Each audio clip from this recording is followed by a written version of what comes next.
Hi everyone! Hey, the other day I was going through a stack of old magazines I happen to have on hand, and I came across this back issue of Rubber Stamper magazine. It's from September 2005, and in it I found this adorable Japanese kimono-styled card, and I thought, oh, how cute that would be to make, but as so often is the case with a lot of these magazines is they give a list of supplies, but they don't give much instruction on how to actually make the project. So after a few attempts of my own, I figured out how to fold this card, and I thought I'd share that with you today so that you can make your own. So let's get started. For this project, you're going to need a piece of cardstock that measures 8.5 inches by 5.5 inches. And the first step is to make a gate fold. To do that, you'll need to make 2 score lines. Your first score line is at 2 1/8 inch. And the second score line is at 6 3/8 of an inch. Okay, you've got your 2 scores. You're going to fold on those score lines you just made. And you have your gate fold, where the edges meet in the middle. Okay, the next step is to make the sleeves of your kimono. And I'm going to use this grid on my cutting mat. And I'm going to line this edge up with a line on my cutting mat here. And you're going to need a straight edge metal ruler. And you're going to want to measure 2 inches from this edge down to your ruler.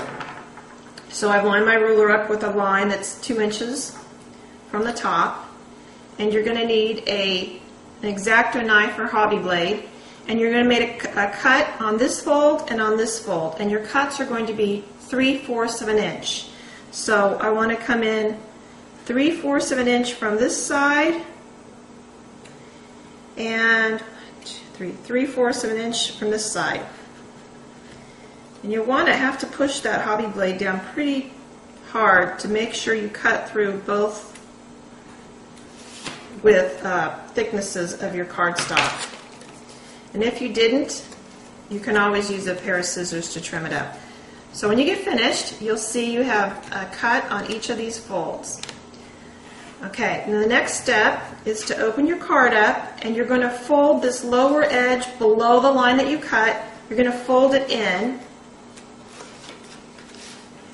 And using this edge and lining it all up to make sure it's straight, you're going to use your score tool again and make a nice fold there. Now fold this back on itself.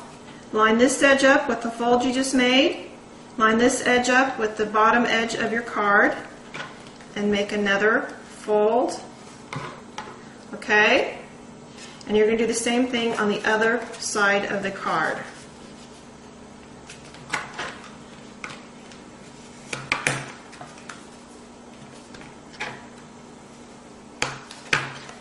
Okay, and essentially that is your card. It should look like this on the inside. You've got your 2 sleeves of your kimono. Now we're going to cut the neckline of your kimono. And to do that, I usually just like to lay my ruler along the bottom of the sleeve there, and I just take a pencil and I just kind of mark it. And again, I'm using the grid on my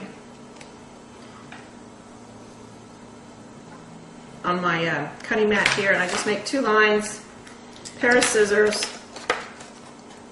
and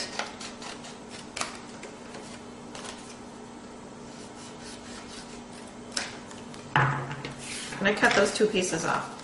So essentially that is your kimono, and now you're just going to decorate it however you'd like, and it's all done. I'd like to show you a few samples of ones that I made. Put these aside. Okay, here's my first one, and you may recognize this paper if you watched my last video tutorial. I made this with the napkin transfer technique, and so it was actually a napkin.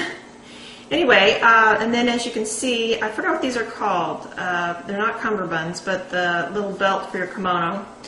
I put a piece of origami paper that I had, and then I just tied a ribbon around it. And this is another piece of origami paper. And I'm not going to untie this knot, but on the inside, you can see maybe that I stamped the inside of my card. Okay, and then having fun, I thought it'd be fun to add a little,